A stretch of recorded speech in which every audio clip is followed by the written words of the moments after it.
सत श्री अकाल जी। हमदर्द टीवी देखने वाले सारे दर्शकों का स्वागत है। प्रोग्राम इमीग्रेशन मैटर्स में मैं हाँ तरनजीत कौर घुम्मन हाजरा जी लैके अपना प्रोग्राम जिहदे गलबात करांगे कैनेडियन इमीग्रेशन संबंधी। सो की ताज़ा जानकारी आई है इस वक्त वो बारे तुहानूं जानकारी देवांगे। अपडेट की आई है वो बारे जानकारी देवांगे। असीं नाल दे नाल ओंटारियो दी वख-वख प्रोविंसेस दे वल्लों इमीग्रेशन के मामले दे विच कुछ वाधू अधिकार मंगे गए हैं। किस लिए यह अधिकार मंगे गए हैं, सो किन्हां नूं इस दे नाल फायदा हो सकदा, किहड़े खेतर दे विच अधिकार मंगे गए हैं, सो इहदे बारे भी असीं गलबात करांगे। सो इस वक्त कैनेडा विच गल कीती जावे जॉब अपॉर्चुनिटीज़ काफ़ी ज़्यादा हैगियां ने। इंप्लॉयमेंट रेट जिहड़ा अनइंप्लॉयमेंट रेट काफ़ी नीचे जा रहा। सो किन्हां दी अपॉर्चुनिटीज़ वध सकदियां ने जिहड़े टूरिस्ट वीज़ा ते आए हुए ने कैनेडा विच, जिहड़ियां इस वक्त जॉब्स खाली ने कि इसलिए यह एलिजिबल हो सकते हैं। अजे बहुत सारे सवाल ने जिन्हां दे सवालों के अज असीं जवाब लैके हाज़र होए हां। कैनेडियन इमीग्रेशन संबंधी तुहाडा कोई सवाल है लाइव प्रोग्राम कॉल कर सकते हो। तुहाडे सवालों के जवाब देने लई ते इस वक्त ताज़ा अपडेट देने लई साडे नाल जुड़ चुके हैं जी आईसीसी इमीग्रेशन तो मिस्टर मनु दत्ता। स्वागत है sir. Thank you very much Taran ji. सब तो पहले तो तुहानू ते सारे ही व्यूअर्स नू आईसीसी इमीग्रेशन की समुची टीम वालों MD Manu Dutta and RD Ripudaman Singh Dhillon वालों सत श्री अकाल, नमस्कार ते आदाब and thank you very much for having us on air. की हाल चाल सर?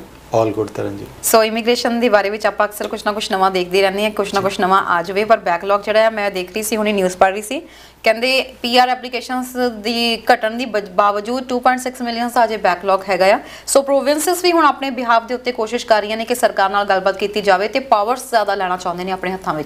सो एक की गलबात हुई इन्हां दी प्रोविंसेस की आपस दे विच? तरन हर प्रोविंस चाहता है कि जड़ियाँ मेरे प्रोविंस के विच शॉर्टेजेस चल रही हैं लेबर शॉर्टेजेस उन्होंने असीं एड्रैस करना है। एंड लेटेस्ट जो ओंटारियो के साडे इमीग्रेशन देखते हैं, मिनिस्ट्री नूं देखते हैं एंड नॉट ओनली इमीग्रेशन नूं बट वो ट्रेड्स की मिनिस्ट्रीज़ नूं एंड कई चीज़ों देखते हैं। मॉन्टी मैगनॉटन साहब सो जो मिनिस्टर मॉन्टी मैगनॉटन है ने उन्होंने अपील की है कि we want more autonomy in selecting immigrants for the province। उन्होंने कहा कि रिसेंटली कंक्लूड जिहड़ियां इलैक्शनस होईयां हैगियां उत्थे जदों मैं सारे दौरे करदा पिया सीगा ते मैनूं इलैक्शन साइन तो ज़्यादा हैल्प वांटेड दे साइन ज़्यादा नज़र आए। एंड उहदा मतलब यह हैगा कि कैनेडा जिहड़ा ओंटारियो हैगा सब तो वड्डा सूबा हैगा, उस तो बावजूद इत्थे सब तो ज़्यादा वैकेंसीज सब तो ज़्यादा बिजनेसमैन इत्थे सफ़र कर रहा है। उन्होंने यह भी कहा कि कैनेडा की टोटल जिन्नी पॉपूलेशन हैगी वो पूरे कैनेडा की पॉपूलेशन 40% जी पॉपूलेशन वो जीटी ओंटारियो के विच हैगी पूरे कैनेडा की, राइट। सो सिर्फ 60% पॉपूलेशन बाहर बैठी है। उसके बावजूद 50% तो ज़्यादा इमीग्रेंट्स जिहड़े हैगे ने वो सिर्फ ओंटारियो प्रैफर करते हैं to make Canada their home. So जिहड़े नवे इमीग्रेंट्स ने उहदे विच बाकी प्रोविंसेस च 50% ਜਾਂਦੇ ਸਿਰਫ ओंटारियो ਦੇ ਵਿੱਚ ਜਿਹੜੀਆਂ 50% ਜਿਹੜੀਆਂ ਨਿਊ ਇਮੀਗ੍ਰੈਂਟਸ ਆਉਂਦੇ ਨੇ। ਐਬਸੋਲੂਟਲੀ ਗੱਲ ਕਰਾਂਗੇ ਇਹਦੇ ਬਾਰੇ। ਸਾਡੇ ਨਾਲ ਦਰਸ਼ਕ ਜੁੜ ਗਏ ਨੇ। ਸਤਿ ਸ਼੍ਰੀ ਅਕਾਲ ਜੀ, ਕਿੱਥੋਂ ਬੋਲ ਰਹੇ ਹੋ ਤੇ ਕੀ ਸਵਾਲ ਹੈ? ਸਤਿ ਸ਼੍ਰੀ ਅਕਾਲ ਜੀ, ਮੈਂ ਦਲਜੀਤ ਬੋਲ ਰਿਹਾ, ਮੈਂ ਕੈਲਗਰੀ ਤੋਂ ਬੋਲ ਰਿਹਾ। ਮੈਂ ਹਾਂਜੀ, ਮੈਂ ਨਾ ਇੰਡੀਆ ਵਿਆਹ ਕਰਾ ਕੇ ਆਇਆ ਸੀ। ਮੈਂ ਆਪਦੀ ਵਾਈਫ ਨੂੰ ਲਾਇਆ ਹੋਇਆ ਨਾ ਪੇਪਰ, ਮੈਂ 3 ਮਹੀਨੇ ਹੋਈ ਅਪਲਾਈ ਕੀਤੇ ਨੂੰ, ਹਲੇ ਮੈਨੂੰ ਫਾਈਲ ਨੰਬਰ ਵਗੈਰਾ ਨਹੀਂ ਆਇਆ। ਮੈਂ ਇਹ ਸਪੋਜ਼ ਉਹਨਾਂ ਨੂੰ ਪੀਆਰ ਲਈ ਅਪਲਾਈ ਕੀਤਾ ਸੀਗਾ। जी 1 मिनट ਲਈ ਤੁਸੀਂ ਹੋਲਡ ਕਰਿਓ ਸਰ, ਕੁਝ ਪੁੱਛਣਾ ਹੈ ਆਨਸਰ ਦੇਈਏ। ਨਹੀਂ ਇਹ ਤੋਂ ਪਹਿਲੇ ਲੱਡੂ ਦਾ ਡੱਬਾ ਤੇ ਪਹੁੰਚੇ ਨਹੀਂ ਸਾਡੇ ਕੋਲ ਸਰ। ਤੁਹਾਡੇ ਤੁਸੀਂ ਲੱਡੂ ਦਾ ਡੱਬਾ ਨਹੀਂ ਪਹੁੰਚਾਇਆ ਸਰਕਾਰੇ ਨੇ ਤਾਂ ਜਵਾਬ ਦਿੱਤਾ ਜਾਏਗਾ। ਕੋਈ ਗੱਲ ਨਹੀਂ ਜੀ, ਲੱਡੂ ਸਾਡਾ ਵਾਪਸੀ ਕੋ ਆ ਲੈਂਗੇ। ਕਿੰਨਾ ਟਾਈਮ ਲੱਗੂਗਾ? ਬਿਲਕੁਲ ਜੀ, ਮੈਨੂੰ ਅਪਲਾਈ ਕੀਤੇ ਨੂੰ ਤੁਹਾਡਾ ਫਾਈਲ ਨੰਬਰ ਨਹੀਂ ਹੈ ਜੀ। ਤੁਸੀਂ ਟੀਵੀ ਸਕਰੀਨ ਤੇ ਆਨਸਰ ਸੁਣ ਸਕਦੇ ਹੋ। ਥੈਂਕ ਯੂ ਸੋ ਮਚ, ਤੁਸੀਂ ਪ੍ਰੋਗਰਾਮ 'ਚ ਕਾਲ ਕੀਤੀ ਹੈ। ਥੈਂਕ ਯੂ ਜੀ। ਜੀ ਸਰ। ओके गुरजीत होना वास्ते पहले तो मुबारक बहुत बहुत। सब तो पहला दूसरी चीज़ हैगी है कि अज की तरीक का जिहड़ा वैबसाइट का प्रोसैसिंग टाइम हैगा वो तकरीबन 2 साल के आस पास चला गया। सो 22 महीनों के आस पास टाइम नज़र आ रहा है वैबसाइट के उत्ते, but hopefully things will get done much before that and अगले 6-8 महीनों तो बाद चीज़ां होर रिजॉल्व हो जाएगियां बिकॉज बैकलॉग जिहड़ा हैगा 2.7 मिलियन का एप्लीकेशन का जिहड़ा तरन ने आंदे ही पहले क्वेश्चन तो शुरू किया। सो वो सानू अज भी तंग कर रहा है। अगले 6-8 महीनों के विच काफ़ी रिजॉल्व होने की उम्मीद हैगी है। सो ऑन एन एवरेज 4-4.5 महीने का टाइम लग रहा है जी फाइल नंबर आते हैं। सो यू आर ओके, थोड़े 3 महीने हुए हैं, you are well within the time. हाले वेट करो एंड होपफुली साल के अंदर अंदर जो पैंडेमिक तो पहला प्रोसैसिंग टाइम सीगा उस टाइम के तुहाडी एप्लीकेशन प्रोसैस होने के चांसिस है ने, प्रोवाइडेड बैकलॉग के उत्ते जे थल पा ली गई।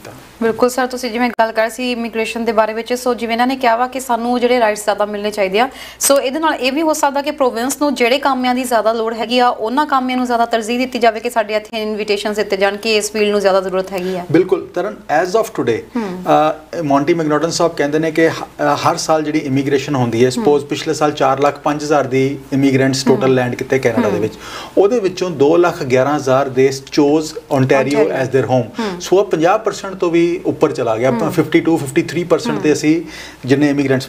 ਪੈਂਡੈਮਿਕ ਤੋਂ ਪਹਿਲਾਂ ਕੀ ਹੁੰਦਾ ਸੀ, ਤਕਰੀਬਨ 40% ਪੋਪੂਲੇਸ਼ਨ ਸੀ, 45% ਲੋਕੀ ਆਪਣਾ ਕੈਨੇਡਾ ਨੂੰ ਓਨਟਾਰੀਓ ਨੂੰ ਹੋਮ ਬਣਾਉਂਦੇ ਸੀ। ਹੁਣ 50 ਤੋਂ ਉੱਪਰ ਚਲਾ ਗਿਆ ਹੈਗਾ। ਸੋ ਉਹਨਾਂ ਨੇ ਕਿਹਾ ਕਿ ਇਸ 50 ਪੋਪੂਲੇਸ਼ਨ ਦੇ ਵਿੱਚ ਜਿਹੜੇ 2,11,000 ਲੈਂਡ ਵੀ ਕੀਤੇ, ਉਹਦੇ ਵਿੱਚ ਜ਼ਿਆਦਾ ਤਾਦਾਦ ਜਿਹੜੀ ਹੈਗੀ ਹੈ ਉਹ ਫੈਮਿਲੀ ਸਪਾਂਸਰਸ਼ਿਪ ਦੀ ਹੈਗੀ ਤੇ ਰਿਫਿਊਜੀਜ਼ ਦੀ ਹੈਗੀ ਹੈ। ਐਂਡ ਜਿਹੜੇ ਫੈਡਰਲ ਇਕਨੋਮਿਕ ਕਲਾਸ ਦੇ ਵਰਕਰਸ ਹੈਗੇ ਨੇ ਜਾਂ ਇਕਨੋਮਿਕ ਇਮੀਗ੍ਰੈਂਟਸ ਹੈਗੇ ਨੇ, ਜਿਹਦੇ ਵਿੱਚ ਫੈਡਰਲ ਸਕਿਲਡ ਵਰਕਰ ਵਾਲੇ ਆ ਗਏ, CEC ਵਾਲੇ ਆ ਗਏ, ਜਾਂ ਜਿਹੜੇ ਬਿਜ਼ਨਸਮੈਨ ਆ ਗਏ, ਉਹ ਘੱਟ ਹੈਗੀ ਹੈ। ਸੋ ਜੇ ਅਸੀਂ ਇੱਥੇ ਇਕਨੋਮਿਕ ਬੈਨੀਫਿਟਸ ਲੋਕਾਂ ਨੂੰ ਦੇਣੇ ਹੈਗੇ ਤੇ ਸਾਨੂੰ ਆਪਣੀ ਇਮੀਗ੍ਰੇਸ਼ਨ ਪਾਲਿਸੀ ਆਪਣੀ ਡਿਜ਼ਾਈਨ ਕਰਨੀ ਪਏਗੀ, ਸਾਨੂੰ ਉਹਦੇ 'ਚ ਆਟੋਨੋਮੀ ਮਿਲਣੀ ਚਾਹੀਦੀ ਹੈ। ਐਂਡ ਇੱਕ ਹੋਰ ਸਭ ਤੋਂ ਵੱਡੀ ਚੀਜ਼ ਹੈਗੀ ਕਿ ਹਰ ਪ੍ਰੋਵਿੰਸ ਦਾ ਫੈਡਰਲ ਗਵਰਨਮੈਂਟ ਦੇ ਨਾਲ ਇੱਕ ਐਗਰੀਮੈਂਟ ਹੈਗਾ, ਇਹਨੂੰ ਕਹਿੰਦੇ ਨੇ ਜੀ COAI, Canadian Ontario immigration agreement, COAI immigration agreement. ਇਹ ਹਰ ਪ੍ਰੋਵਿੰਸ ਦਾ ਹੈਗਾ, ਜਿਹੜਾ ਕਿਊਬੈਕ ਦਾ ਹੈਗਾ CQ ਹੋ ਗਿਆ, ਕੈਨੇਡਾ ਕਿਊਬੈਕ ਇਮੀਗ੍ਰੇਸ਼ਨ ਐਗਰੀਮੈਂਟ, ਇਸ ਤਰ੍ਹਾਂ ਨੋਵਾ ਸਕੋਸ਼ੀਆ ਦਾ ਹੋ ਗਿਆ। ਹਰ ਪ੍ਰੋਵਿੰਸ ਦਾ ਆਪਣਾ ਆਪਣਾ ਐਗਰੀਮੈਂਟ ਹੈਗਾ। ਉਹ ਇਹ ਐਗਰੀਮੈਂਟਸ ਬਣੇ ਸੀਗੇ 1998 ਦੇ ਵਿੱਚ। ਸੋ 1998 ਤੋਂ ਬਾਅਦ ਇਹ ਹਰ ਕੁਝ ਸਾਲਾਂ ਬਾਅਦ, 5 ਸਾਲਾਂ ਬਾਅਦ, 4 ਸਾਲਾਂ ਬਾਅਦ ਰੀਨਿਊ ਹੁੰਦੇ ਨੇ ਐਗਰੀਮੈਂਟਸ। ਸੋ ਓਨਟਾਰੀਓ ਦੀ ਜਿਹੜੀ ਰੀਨਿਊਅਲ ਹੈਗੀ ਹੈ ਇਸ ਸਾਲ ਐਕਸਪੈਕਟਡ ਹੈਗੀ ਹੈ ਫਾਲ ਦੇ ਵਿੱਚ। ਠੀਕ ਹੈ। ਸੋ ਐਸੇ ਵਾਸਤੇ immigration minister and Monty McDonald ਸਾਹਿਬ ਇਸ ਟਾਈਮ ਲੱਗੇ ਹੋਏ ਨੇ। It he is not only immigration minister but ਬਾਕੀ ਹੋਰ ਕਈ ਪੋਰਟਫੋਲੀਓਜ਼ ਹੈਗੇ ਨੇ, ਬਟ ਉਹ ਐਸੇ ਵਾਸਤੇ ਲੱਗੇ ਹੋਏ ਨੇ ਤਾਂ ਕਿ ਅਸੀਂ ਇਸ ਟਾਈਮ ਟਾਰਗੇਟ ਵਧਾ ਲਈਏ। ਬਿਕੋਜ਼ ਕੈਨੇਡਾ ਦਾ ਓਨਟਾਰੀਓ ਦਾ ਜਿਹੜਾ ਟਾਰਗੇਟ ਹੈਗਾ ਆ, ਕੋਟਾ ਹੈਗਾ ਆ, ਉਹ 9750 ਐਪਲੀਕੇਸ਼ਨਸ ਦਾ ਹੈਗਾ, 9750 ਐਪਲੀਕੇਸ਼ਨਸ। ਹੀ ਵਾਂਟਸ ਕਿ ਜਿਸ ਤਰ੍ਹਾਂ ਦੀਆਂ ਸ਼ਾਰਟੇਜਸ ਚੱਲ ਰਹੀਆਂ ਐਂਡ ਇਕਨੋਮਿਕ ਇਮੀਗ੍ਰੈਂਟਸ ਜਿਸ ਤਰ੍ਹਾਂ ਘੱਟ ਆ ਰਹੇ ਨੇ, ਸਾਡਾ ਕੋਟਾ ਘੱਟੋ ਘੱਟ 18,000 ਐਪਲੀਕੇਸ਼ਨ ਦਾ ਹੋਣਾ ਚਾਹੀਦਾ। ਸੋ 18,000 ਐਪਲੀਕੇਸ਼ਨਸ ਦੇ ਕੋਟੇ ਦੀ ਡਿਮਾਂਡ ਵੀ ਕਰ ਰਹੇ ਨੇ, ਲੌਜੀਕਲ ਰੀਜ਼ਨਸ ਦੇ ਉੱਤੇ ਕਰ ਰਹੇ ਨੇ। And hopefully we will have some more updates on it pretty soon. ਬਿਲਕੁਲ ਸਰ, ਜਿਵੇਂ ਤੁਸੀਂ ਅਪਡੇਟਸ ਦੀ ਗੱਲ ਕੀਤੀ, ਨਾਲ ਦੀ ਨਾਲ ਤੁਸੀਂ ਦੱਸ ਰਹੇ ਹੋ ਕਿ ਜਿਸ ਤਰੀਕੇ ਦੇ ਨਾਲ ਇਸ ਵਕਤ ਓਨਟਾਰੀਓ ਫਸਟ ਚੋਇਸ ਬਣਿਆ ਹੋਇਆ ਵਾ, ਅਜਿਹੇ ਦੇ ਵਿੱਚ ਇਸ ਐਗਰੀਮੈਂਟ ਦੇ ਨਾਲ ਕਹਿੰਦੇ ਲਾਸਟ ਵੀ ਹੁਣ ਇੱਕ ਰੀਸੈਂਟਲੀ ਡਰਾ ਹੋ ਕੇ ਹਟਿਆ ਵਾ ਐਕਸਪ੍ਰੈਸ ਐਂਟਰੀ ਦਾ, ਜਿਹਦੇ ਵਿੱਚ ਅਗੇਨ ਸਕੋਰ ਜਿਹੜਾ ਆ 530 ਪਲੱਸ ਗਿਆ ਵਾ। ਹਾਂਜੀ, ਪਹਿਲਾ ਡਰਾ ਜਿਹੜਾ ਹੋਇਆ ਸੀਗਾ ਤਰਨ, ਉਹ ਐਸੇ 6 ਜੁਲਾਈ ਨੂੰ, ਉਹਦੇ ਚ 557 ਤੇ ਕੱਟ ਆਫ ਗਿਆ ਸੀਗਾ, 1500 ਇਨਵੀਟੇਸ਼ਨ ਦਿੱਤੇ ਗਏ ਸੀਗੇ।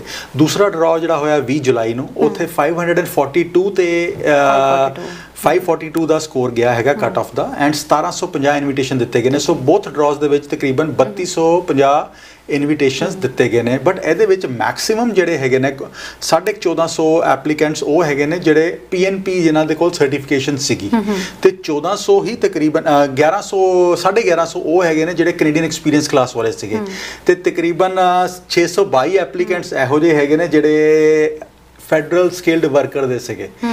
ਸੋ ਆ 3250 ਦਾ ਕੰਪੋਜੀਸ਼ਨ ਰਿਹਾ।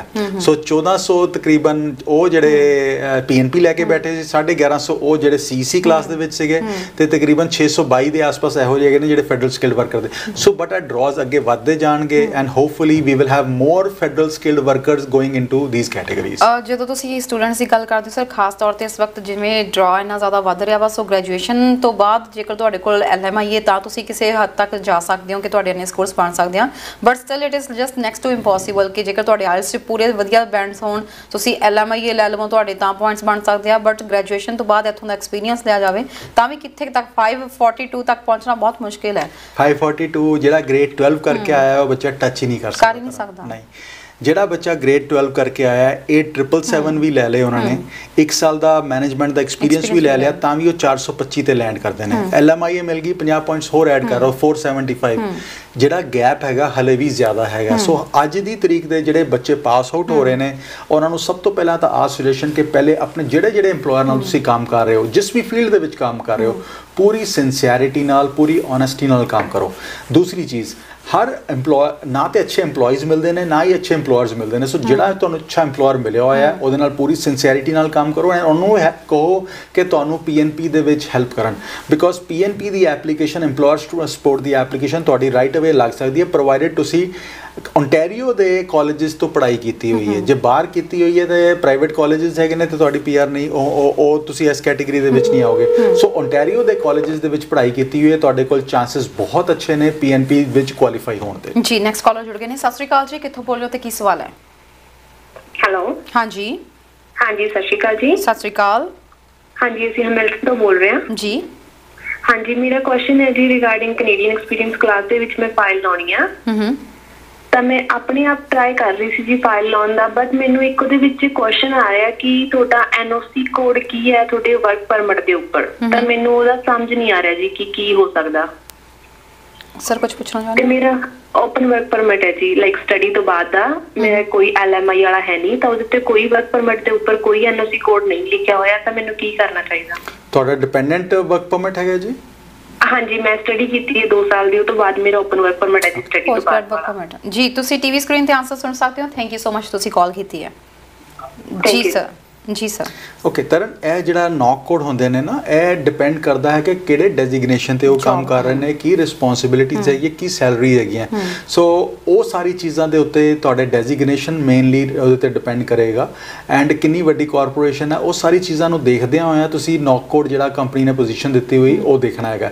ਐਂਡ ਕਈ ਵਾਰੀ ਛੋਟੀ ਕੰਪਨੀਜ਼ ਹੁੰਦੀਆਂ ਤੁਹਾਨੂੰ ਡਾਇਰੈਕਟਰ ਦੀ ਵੀ ਪੋਜੀਸ਼ਨ ਦੇ ਦਿੰਦੀਆਂ ਹੈਗੀਆਂ, ਬਟ ਜੇ ਤੁਹਾਡੇ ਕੋਲ ਉਸ ਡਾਇਰੈਕਟਰ ਦੀ ਪੋਜੀਸ਼ਨ ਕੱਲੀ ਨੌਕ ਕੋਡ ਦੇ ਉੱਤੇ ਡਿਪੈਂਡ ਨਹੀਂ ਕਰਦੀ, ਡੈਜ਼ਿਗਨੇਸ਼ਨ ਦੇ ਉੱਤੇ ਡਿਪੈਂਡ ਨਹੀਂ ਕਰਦੀ, ਇਟ ਡਿਪੈਂਡਸ ਕਿ ਤੁਸੀਂ ਸੈਲਰੀ ਕਿੰਨੀ ਡਰਾ ਕਰ ਰਹੇ ਹੋ, ਤੁਹਾਡੀ ਰਿਸਪੌਂਸਿਬਿਲਿਟੀਜ਼ ਕੀ ਹੈਗੀਆਂ, ਜੌਬ ਡਿਊਟੀਜ਼ ਕੀ ਹੈਗੀਆਂ, ਤੁਹਾਡੇ ਕੋਲ ਐਕਸਪਰਟਿਜ਼ ਕਿੰਨੇ ਦੀ ਹੈਗੀ ਹੈ, ਤੁਸੀਂ ਨੌਕ ਕੋਡ ਦੇ ਹਿਸਾਬ ਦੇ ਨਾਲ ਜਿਹੜੀ ਐਜੂਕੇਸ਼ਨ ਜਾਂ ਐਕਸਪੀਰੀਅੰਸ ਰਿਕੁਆਇਰਮੈਂਟਸ ਮੀਟ ਕਰ ਰਹੇ ਹੋ ਜਾਂ ਨਹੀਂ ਕਰ ਰਹੇ। ਨਹੀਂ ਤਾਂ ਅੱਜ ਦੀ ਤਰੀਕ ਤੇ ਤੁਸੀਂ ਡੈਜ਼ਿਗਨੇਸ਼ਨ ਲੈ ਲੋਗੇ, ਬਟ ਕੱਲ ਨੂੰ ਉਹ ਜਾ ਕੇ ਰਿਫਿਊਜ਼ ਹੋ ਜਾਏਗੀ ਜਦੋਂ ਆਫਿਸਰ ਉਹਨੂੰ ਡਿਟੇਲ ਦੇ ਵਿੱਚ ਸਟੱਡੀ ਕਰੇਗਾ, ਐਕਸਪ੍ਰੈਸ ਡਰਾ ਦੇ ਵਿੱਚ ਸਪਿਕ ਹੋ ਜਾਏਗੀ, ਬਟ ਬਾਅਦ ਚੋਂ ਜਦੋਂ ਵੈਰੀਫਿਕੇਸ਼ਨ ਵਾਸਤੇ ਜਦੋਂ ਪੂਰੀ ਐਪਲੀਕੇਸ਼ਨ ਰਹੇਗੀ ਤਾਂ ਐਪਲੀਕੇਸ਼ਨ ਦਾ ਪੰਗਾ ਪੈ ਜਾਏਗਾ। ਸੋ ਇਸ ਦੇ ਵਾਸਤੇ ਤੁਹਾਨੂੰ ਚਾਹੀਦਾ ਕਿਸੇ ਕੰਸਲਟੈਂਟ ਲਾਅਰ ਦੀ ਸਲਾਹ ਲਓ ਐਂਡ ਤੁਹਾਡੇ ਆਸ-ਪਾਸ ਕੋਈ ਕੰਸਲਟੈਂਟ ਹੈਗਾ ਜਾਂ ਜਿਹਦੇ ਨਾਲ ਤੁਸੀਂ ਪਹਿਲੇ ਸੁਜੈਸ਼ਨਸ ਲੈ ਸਕਦੇ ਹੋ, ਉਹਨਾਂ ਦੀ ਸੁਜੈਸ਼ਨਸ ਲੈ ਕੇ put up your file that way. ਜੀ ਨੈਕਸਟ ਕਾਲਰ। ਸਤਿ ਸ਼੍ਰੀ ਅਕਾਲ ਜੀ, ਕਿੱਥੋਂ ਬੋਲ ਰਹੇ ਹੋ ਤੇ ਕੀ ਕੁਐਸਚਨ ਹੈ?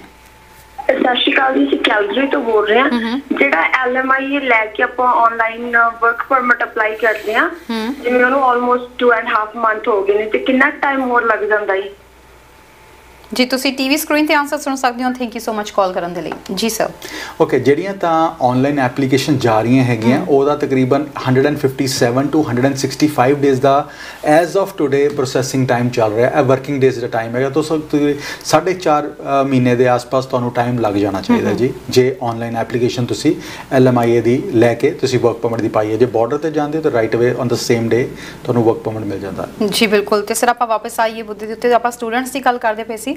ਖਾਸ ਤੌਰ ਤੇ ਜਦੋਂ ਆਪਾਂ ਗੱਲ ਕਰਦੇ ਹਾਂ ਐਗਰੀਮੈਂਟਸ ਦੇ ਵਿੱਚ ਜੇਕਰ ਚੇਂਜਸ ਆਉਂਦੇ ਆ ਇਸ ਵਾਰੀ, ਜੇ ਓਨਟਾਰੀਓ ਸਰਕਾਰ ਇਸ ਵਿੱਚ ਕੋਈ ਚੇਂਜਸ ਕਰਵਾਉਣ ਦੀ ਕੋਸ਼ਿਸ਼ ਕਰਦੀ ਹੈ, ਤਾਂ ਇਸ ਮਾਮਲੇ ਵਿੱਚ ਕੀ ਸਟੂਡੈਂਟਸ ਦੇ ਉੱਤੇ, ਜਿਵੇਂ ਆਪਾਂ ਗੱਲ ਕਰ ਰਹੇ ਹਾਂ ਕਿ ਇਸ ਵਕਤ ਆਲਰੇਡੀ ਸਕੋਪ ਨਹੀਂ ਹੈਗਾ ਉਹਨਾਂ ਦਾ, ਤੇ ਪੁਆਇੰਟਸ ਇਸ ਵਕਤ ਇੰਨੇ ਜ਼ਿਆਦਾ ਹਾਈ ਹੋ ਰਹੇ ਨੇ, ਜੇਕਰ ਕੋਈ ਸਪੈਸੀਫਿਕ ਫੀਲਡ ਨੂੰ ਜ਼ਿਆਦਾ ਤਰਜੀਹ ਦਿੱਤੀ ਜਾਂਦੀ ਹੈ ਕਿ ਸਾਨੂੰ ਇਹਨਾਂ ਦੀ ਜ਼ਿਆਦਾ ਜ਼ਰੂਰਤ ਹੈਗੀ ਆ, ਸਟੂਡੈਂਟਸ ਦੇ ਉੱਤੇ ਇਸ ਦਾ ਕਿੰਨਾ ਕੁ ਅਸਰ ਪੈ ਸਕਦਾ ਹੈ? ਜਿਹੜੇ ਇਸ ਵਕਤ ਸੋਚ ਰਹੇ ਨੇ ਕੋਈ ਪੁਆਇੰਟਸ ਮੀਟ ਹੋ ਜਾਣਗੇ, ਸ਼ਾਇਦ ਆਉਣ ਵਾਲੇ ਸਮੇਂ ਵਿੱਚ ਘਟਣਗੇ ਤੇ ਅਸੀਂ ਕੈਨੇਡਾ ਇੱਥੇ ਓਨਟਾਰੀਓ ਨੂੰ ਹੀ ਇਸ ਵਕਤ ਨਾ ਚੇਂਜ ਕਰੀਏ। ਤਾਂ ਹਾਲੇ ਜਿਹੜੇ 2 ਡਰਾਸ ਹੋਏ ਨੇ ਨਾ, ਉਹ ਆਲ ਇਨਕਲੂਸਿਵ ਡਰਾਸ ਸੀਗੇ, ਜਿਹਦੇ ਵਿੱਚ ਫੈਡਰਲ ਸਕਿਲਡ ਵਰਕਰ ਵੀ ਸੀਗੇ, CC ਵੀ ਸੀਗੀਆਂ, PNP ਸੀਗੀਆਂ। ਇਸ ਤੋਂ ਬਾਅਦ ਵੀ will see more of CC draws, we will see more of federal skilled worker draws. And January onward ਜਿਹੜਾ immigration minister Singh Fraser sahib ਦੀ ਸਟੇਟਮੈਂਟਸ ਆਈਆਂ ਕਿ we will see more of even occupation specific draws. So ਉਹਦੇ ਵਿੱਚ points ਥੱਲੇ ਵੀ ਜਾ ਸਕਦੇ ਪਾਰਟੀਕੂਲਰ ਆਕੂਪੇਸ਼ਨ, ਬਟ ਅਗੇਨ ਆ ਡਿਪੈਂਡ ਕਰੇਗਾ ਕਿ ਕਿਹੜੇ ਆਕੂਪੇਸ਼ਨਸ ਨੂੰ ਫੈਡਰਲ ਮਿਨਿਸਟਰੀ ਜਾਂ IRCC ਸ਼ਾਰਟਲਿਸਟ ਕਰਦੀ ਹੈ ਕਿ ਆ ਆਕੂਪੇਸ਼ਨਸ ਇਨ ਡਿਮਾਂਡ ਹੈਗੇ। ਸੋ ਇਟਸ ਹਲੇ ਉਹਦੇ ਵਾਸਤੇ ਕੁਝ ਵੀ ਕਹਿਣਾ, ਇਟਸ ਟੂ अर्ਲੀ ਟੂ ਜੱਜ and too early to say. ਜੀ ਨੈਕਸਟ ਕਾਲਰ। ਸਤਿ ਸ਼੍ਰੀ ਅਕਾਲ ਜੀ, ਕਿੱਥੋਂ ਬੋਲ ਰਹੇ ਹੋ, ਕੀ ਕੁਐਸਚਨ ਹੈ ਤੁਹਾਡਾ? ਹਾਂਜੀ ਸਤਿ ਸ਼੍ਰੀ ਅਕਾਲ ਜੀ। ਮੈਮ ਮੇਰਾ ਕੁਐਸਚਨ ਮੈਨੂੰ ਦਿੱਤਾ ਜੀ ਨਹੀਂ ਸੀਗਾ, ਮੈंने ਕੱਲ ਵੀ ਕਾਲ ਕੀਤੀ ਸੀ ਸਾਰੀ, ਪਰ ਮੈਨੂੰ ਕੱਲ ਪ੍ਰੋਪਰ ਕੁਐਸਚਨ ਕੀ ਹੈ ਜੀ ਤੁਹਾਡਾ, ਦੱਸੋ। ਹਾਂਜੀ ਸਰ, ਮੇਰਾ ਕੁਐਸਚਨ ਹੈ, ਮੇਰੀ ਸੈਲਰੀ ਅਪਰੂਵਲ ਆ ਗਈ ਹੈਗੀ ਆ ਹਾਂਜੀ 6 ਤਰੀਕ ਨੂੰ, ਤੇ ਮੈंने 6 ਨੂੰ ਜੋ ਪਿਕਚਰ ਵਗੈਰਾ ਮੰਗਦੀ ਹੁੰਦੀ ਆ ਉਹ ਭੇਜ ਦਿਆ। ਰਾਈਟ, ਮੇਰੀ ਡਾਟਰ ਇੰਡੀਆ ਹੈਗੀ ਆ, ਮੇਰਾ ਕੁਐਸਚਨ ਹੈ ਵੀ ਉਹਨਾਂ ਦਾ ਅੱਗੇ ਕਿੰਨਾ ਕੁ ਟਾਈਮ ਹੋਰ ਲੱਗੇਗਾ? ਕਿਹੜਾ ਤੁਹਾਡੇ ਪ੍ਰੋਸੈਸ ਦੇ ਬਾਰੇ ਥੋੜੀ ਜਿਹੀ ਜਾਣਕਾਰੀ ਦੋਗੇ, ਕਿਹੜੇ ਪ੍ਰੋਸੈਸ ਦੀ ਗੱਲ ਕਰ ਰਹੇ ਹੋ?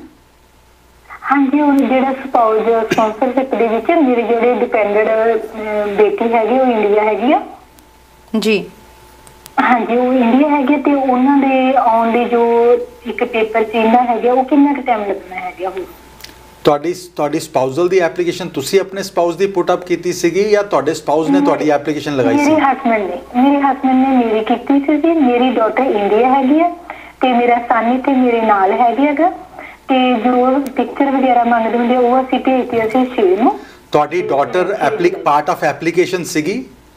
ਹਾਂਜੀ, ਜਿਹਦੇ ਵਿੱਚ ਡਿਪੈਂਡੈਂਟ ਨਾਲ ਹੁੰਦੀ ਹੈ। ਮੇਰੇ 2 ਬੱਚੇ ਮੇਰੇ ਨਾਲ ਸੀਗੇ।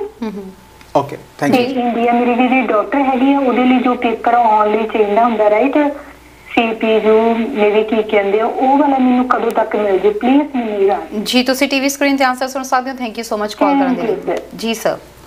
ਓਕੇ, ਜਦੋਂ ਵੀ ਸਪਾਊਸਲ ਐਪਲੀਕੇਸ਼ਨ ਜਾਂਦੀ ਹੈਗੀ ਹੈ ਤੇ ਡਿਪੈਂਡੈਂਟ ਬੱਚੇ ਹੁੰਦੇ ਨੇ। ਸੋ ਜੇ ਡਿਪੈਂਡੈਂਟ ਬੱਚੇ ਹੋਣ, ਜੇ ਉਹ ਐਪਲੀਕੇਸ਼ਨ ਦੇ ਵਿੱਚ ਪਾਰਟ ਆਫ ਐਪਲੀਕੇਸ਼ਨ ਹੈਗੇ ਨੇ ਤੇ ਸਾਰਿਆਂ ਦੀ ਐਪਲੀਕੇਸ਼ਨ ਰਾਈਟ ਵੇ ਪ੍ਰੋਸੈਸ ਹੋਏਗੀ। ਜੇ ਉਹ ਪਾਰਟ ਆਫ ਐਪਲੀਕੇਸ਼ਨ ਨਹੀਂ ਸੀਗੇ ਐਂਡ ਵਿਦਿਨ ਕੈਨੇਡਾ ਐਪਲੀਕੇਸ਼ਨ ਲੱਗ ਰਹੀ ਹੈਗੀ ਹੈ ਤੇ ਉਹਨਾਂ ਦੀ ਐਪਲੀਕੇਸ਼ਨ ਬਾਹਰੋਂ ਪ੍ਰੋਸੈਸ ਹੋਣੀ ਹੈ ਤੇ ਉਹਨੂੰ ਪ੍ਰੋਸੈਸਿੰਗ ਤੁਹਾਨੂੰ ਡਾਕੂਮੈਂਟ ਸਾਰੇ ਆਣੇ ਚਾਹੀਦੇ ਸੀਗੇ। ਜੇ ਉਹ ਪਾਰਟ ਆਫ ਐਪਲੀਕੇਸ਼ਨ ਨਹੀਂ ਹੈਗੀ ਫਿਰ ਤੁਹਾਨੂੰ PR ਲੈ ਕੇ ਉਹਨਾਂ ਨੂੰ ਸਪਾਂਸਰ ਕਰਨਾ ਪਏਗਾ। ਬਟ ਜੇ ਉਹ ਪਾਰਟ ਆਫ ਐਪਲੀਕੇਸ਼ਨ ਸੀਗੇ ਤਾਂ ਤੁਹਾਨੂੰ ਡਾਕੂਮੈਂਟਸ ਹੁਣੇ ਹੀ ਆ ਜਾਣੇ ਚਾਹੀਦੇ ਨੇ। ਜੀ ਬਿਲਕੁਲ। ਨੈਕਸਟ ਕਾਲਰ ਵੀ ਜੁੜ ਗਏ ਨੇ। ਨੈਕਸਟ ਕਾਲ ਵੀ ਅਸੀਂ ਲੈ ਰਹੀ ਹਾਂ। ਸਤਿ ਸ਼੍ਰੀ ਅਕਾਲ ਜੀ, ਕਿੱਥੋਂ ਬੋਲ ਰਹੇ ਹੋ ਤੇ ਕੀ ਸਵਾਲ ਹੈ? ਜੀ ਸਤਿ ਸ਼੍ਰੀ ਅਕਾਲ। ਹਾਂਜੀ ਜੀ, ਮੈਂ ਕੁਐਸਚਨ ਕਰਨਾ ਸੀ ਕਿ PNP ਦੀ ਫਾਈਲ ਆਈ ਦੀ ਹੈ, ਡਾਕੂਮੈਂਟ ਸਬਮਿਟ ਕੀਤੇ ਨੇ under EMPLOYER job offer stream. 15 March ਦੀ ਫਾਈਲ ਲੱਗੀ ਹੈ ਤੇ ਹਾਲੇ ਤੱਕ ਰਿਸਪੌਂਸ ਨਹੀਂ ਆਇਆ। 90 to 120 ਡੇਜ਼ ਦਾ ਟਾਈਮ ਹੈ ਜਿਹੜਾ ਲਿਖਿਆ ਤੇ ਹੁਣ 132 ਦਿਨ ਹੋ ਗਏ ਨੇ ਤੇ ਅੰਡਰ ਜੌਬ ਆਫਰ ਜਿਹੜਾ EMPLOYER ਜੌਬ ਆਫਰ ਉਹ ਕਿੰਨੇ ਦਿਨ ਤੇ ਰਿਸਪੌਂਸ ਆ ਰਿਹਾ ਹੈ PNP ਦਾ? ਓਨਟਾਰੀਓ PNP ਜੀ। ਤੁਸੀਂ ਟੀਵੀ ਸਕਰੀਨ ਤੇ ਆਨਸਰ ਸੁਣ ਸਕਦੇ ਹੋ। ਥੈਂਕ ਯੂ ਸੋ ਮਚ ਕਾਲ ਕਰਨ ਦੇ ਲਈ ਜੀ ਸਰ। ਜੀ, ਅੱਜ ਦੀ ਤਰੀਕ ਦੇ ਵਿੱਚ ਜਿਹੜਾ ਪ੍ਰੋਸੈਸਿੰਗ ਟਾਈਮ ਹੈਗਾ ਓਨਟਾਰੀਓ PNP ਦਾ ਵਧਿਆ ਹੋਇਆ ਹੈ। It is taking around 6 months as of today. February ਦੀਆਂ, ਮਾਰਚ ਦੀਆਂ ਐਪਲੀਕੇਸ਼ਨਸ ਹੁਣ ਪ੍ਰੋਸੈਸ ਹੋ ਰਹੀਆਂ ਹੈਗੀਆਂ। ਫੈਬਰੂਰੀ ਦੀਆਂ ਆਲਮੋਸਟ ਹੋ ਚੁੱਕੀਆਂ, ਮਾਰਚ ਵਾਲੀਆਂ ਐਪਲੀਕੇਸ਼ਨਸ ਹੁਣ ਪ੍ਰੋਸੈਸ ਹੋ ਰਹੀਆਂ ਐਂਡ ਹੋਪਫੁਲੀ ਤੁਹਾਨੂੰ you should hear something back soon। ਜੇ ਕੋਈ ਕੁਐਰੀ ਆਈ ਹੋਈ ਆਪਣੇ EMPLOYER ਨਾਲ ਜ਼ਰੂਰ ਚੈੱਕ ਕਰਨਾ ਐਂਡ ਆਪਣੇ ਲਾਇਰ ਨਾਲ, ਆਪਣੇ ਕੰਸਲਟੈਂਟ ਨਾਲ, ਬਿਕੋਜ਼ ਜੇ ਕੁਛ ਇਨਕਮ ਦੀ ਰਿਕੁਆਇਰਮੈਂਟਸ ਵੀ ਪੁੱਛੀਆਂ ਜਾ ਰਹੀਆਂ ਹੈਗੀਆਂ, ਜੇ ਉਹ ਡਾਕੂਮੈਂਟੇਸ਼ਨ ਦੁਬਾਰਾ ਮੰਗੀਆਂ ਗਈਆਂ, ਤੁਹਾਡੇ EMPLOYER ਕਿਤੇ ਕੋਵਿਡ ਤੋਂ ਅਫੈਕਟਡ ਤਾਂ ਨਹੀਂ ਹੋਏ ਸੀਗੇ, ਜੇ ਕੋਈ ਇਹੋ ਜਿਹੀ ਚੀਜ਼ ਹੈਗੀ ਹੈ ਤਾਂ ਉਹ ਤੁਹਾਨੂੰ ਤੰਗ ਵੀ ਕਰ ਸਕਦੀ ਹੈ। ਜੀ ਬਿਲਕੁਲ। ਤੇ ਸਰ ਆਪਾਂ ਨਾਲ ਦੀ ਨਾਲ ਜਿਵੇਂ ਇਹਨਾਂ ਨੇ PNP ਦੀ ਗੱਲ ਕੀਤੀ, ਆਪਾਂ PNP ਦੀ ਐਕਸਪੈਕਟੇਸ਼ਨਸ ਦੇ ਬਾਰੇ ਵੀ ਗੱਲ ਕਰ ਲਈ। ਆਉਣ ਵਾਲੇ ਸਮੇਂ ਵਿੱਚ ਕਿੰਨਾ ਸਮਾਂ ਲੱਗ ਸਕਦਾ ਜਾਂ ਕੀ ਕੋਈ ਚੇਂਜਸ ਵੀ ਦੇਖਣ ਨੂੰ ਮਿਲ ਸਕਦੇ ਆ? ਕਰਨ ਅੱਜ ਦੀ ਤਰੀਕ ਦੇ ਵਿੱਚ PNP ਦਾ ਓਨਟਾਰੀਓ ਦਾ ਟਾਈਮ ਵਧਿਆ ਹੋਇਆ। ਹਰ ਪ੍ਰੋਵਿੰਸ ਦਾ ਆਪਣਾ ਇੱਕ ਡਿਫਰੈਂਟ ਟਾਈਮਿੰਗਸ ਹੈਗੇ ਨੇ। ਓਨਟਾਰੀਓ ਦਾ ਅੱਜ ਦੀ ਤਰੀਕ ਦੇ ਵਿੱਚ ਟਾਈਮਿੰਗ 4 ਤੋਂ 6 ਮਹੀਨੇ ਦਾ ਨਾਰਮਲ ਪ੍ਰੋਸੈਸਿੰਗ ਟਾਈਮ ਚੱਲ ਰਿਹਾ ਹੈ and it can go beyond as well. ਜੇ EMPLOYER ਨੂੰ, ਜੇ ਓਨਟਾਰੀਓ PNP ਨੂੰ ਕੋਈ ਹੋਰ ਡਾਕੂਮੈਂਟੇਸ਼ਨਸ ਚਾਹੀਦੀਆਂ ਹੈਗੀਆਂ, ਕੋਈ ਫਾਈਨੈਂਸ਼ੀਅਲ ਸਟੇਟਮੈਂਟਸ ਚਾਹੀਦੀਆਂ ਹੈਗੀਆਂ, ਕੋਈ T2s ਚਾਹੀਦੀਆਂ ਹੈਗੀਆਂ to just to make sure ਕਿ EMPLOYER ਰਿਕੁਆਇਰਮੈਂਟਸ ਮੀਟ ਕਰ ਰਹੇ ਜਾਂ ਨਹੀਂ ਕਰ ਰਿਹਾ, ਸੋ ਦੇ ਕੈਨ ਆਸਕ। ਉਹ ਜੇ ਉਸ ਸਰਕਮਸਟੈਂਸਿਸ ਚੱਲ ਜਾਂਦਾ ਤਾਂ ਫਿਰ ਹੋਰ ਟਾਈਮ ਵੀ ਲੱਗ ਸਕਦਾ ਹੈਗਾ। ਐਂਡ ਬਾਕੀ ਪ੍ਰੋਵਿੰਸਿਸ ਦੀ ਗੱਲ ਕਰੀਏ, ਸੈਸਕੈਚੁਅਨ ਦਾ ਪ੍ਰੋਸੈਸਿੰਗ ਟਾਈਮ ਤਕਰੀਬਨ 4 ਹਫ਼ਤਿਆਂ ਦਾ ਚੱਲ ਰਿਹਾ ਹੈਗਾ ਜੀ ਐਂਡ ਅਪਲਾਈ ਕਰਨ ਤੋਂ ਬਾਅਦ। ਬਟ ਅਗੇਨ ਉਸ ਹਰ PNP ਦੇ ਕੋਲ ਇੱਕ ਡਿਫਰੈਂਟ ਕੈਟੇਗਰੀਜ਼ ਦੀ ਐਪਲੀਕੇਸ਼ਨ ਨੂੰ ਡਿਫਰੈਂਟ ਤਰੀਕੇ ਨਾਲ ਡੀਲ ਕੀਤਾ ਜਾਂਦਾ। ਕੁਝ ਹੈਗੀਆਂ ਇਨ ਡਿਮਾਂਡ ਆਕੂਪੇਸ਼ਨਸ, ਕੁਝ ਹੈਗੇ ਨੇ ਸ਼ਾਰਟ ਸਪਲਾਈ ਆਕੂਪੇਸ਼ਨਸ, ਕੁਝ ਪ੍ਰਾਇੋਰਟੀ ਆਕੂਪੇਸ਼ਨਸ ਹੈਗੇ ਨੇ ਜਿਨ੍ਹਾਂ ਦੇ ਉੱਤੇ ਪ੍ਰੋਵਿੰਸਿਸ ਸਪੈਸ਼ਲ ਟੀਮ ਬਣਾ ਲੈਂਦੇ ਨੇ। ਸੋ ਜਦੋਂ ਇਹੋ ਜਿਹੀ ਸਪੈਸ਼ਲ ਟੀਮ ਬਣ ਜਾਂਦੀ ਹੈ, ਪਾਇਲਟ ਦੇ ਵਿੱਚ ਉਹ ਕੰਸੀਡਰ ਹੁੰਦੀ ਹੈ ਤਾਂ ਉਹ ਐਪਲੀਕੇਸ਼ਨ 2 ਹਫ਼ਤਿਆਂ ਦੇ ਵਿੱਚ ਵੀ ਪ੍ਰੋਸੈਸ ਹੋ ਜਾਂਦੀਆਂ ਹੈਗੀਆਂ। ਬਟ ਅਗੇਨ ਆ ਡਿਪੈਂਡ ਕਰੇਗਾ ਤੁਸੀਂ ਕਿਹੜੇ ਟ੍ਰੇਡ ਦੇ ਵਿੱਚ, ਕਿਹੜੇ ਸਟਰੀਮ ਦੇ ਵਿੱਚ ਲਗਾਈ ਹੈ, ਕਿਹੜੇ ਪ੍ਰੋਵਿੰਸ ਦੇ ਵਿੱਚ ਲਗਾਈ ਹੈ, ਉਹ ਸਾਰੀਆਂ ਚੀਜ਼ਾਂ ਮੈਟਰ ਕਰਦੀਆਂ।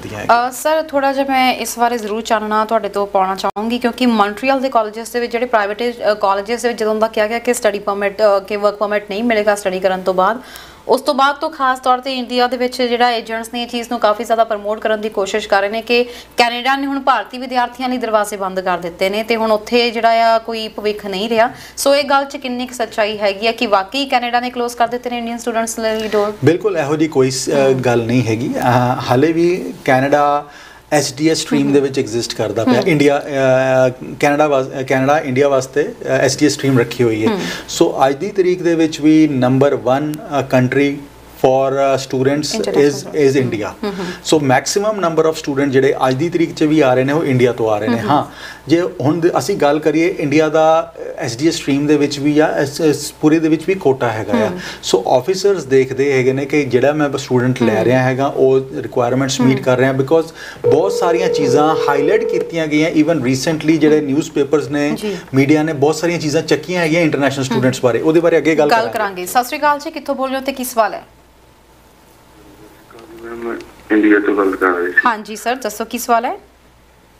ਹਾਂਜੀ ਮੈਮ, 2019 ਦੇ ਵਿੱਚ ਕੇਅਰਗਿਵਰ ਹੋਮ ਸਪੋਰਟ ਵਰਕਰ ਦੀ ਫਾਈਲ ਅਪਲਾਈ ਕੀਤੀ ਸੀਗੀ ਤੇ ਹਾਂਜੀ, ਤੇ ਮੈਮ ਫਰਵਰੀ 2022 ਦੇ ਵਿੱਚ ਮੈਡੀਕਲ ਵਗੈਰਾ ਡਨ ਹੋ ਗਿਆ ਸੀਗਾ, ਬਾਇਓਮੈਟ੍ਰਿਕ PCC ਸਾਰਾ ਕੁਛ ਹੋ ਗਿਆ। ਉਸ ਤੋਂ ਬਾਅਦ ਕੁਛ ਐਮਬੈਸੀ ਵੱਲੋਂ ਕੋਈ ਰਿਪਲਾਈ ਨਹੀਂ ਆਇਆ ਹੈਗਾ।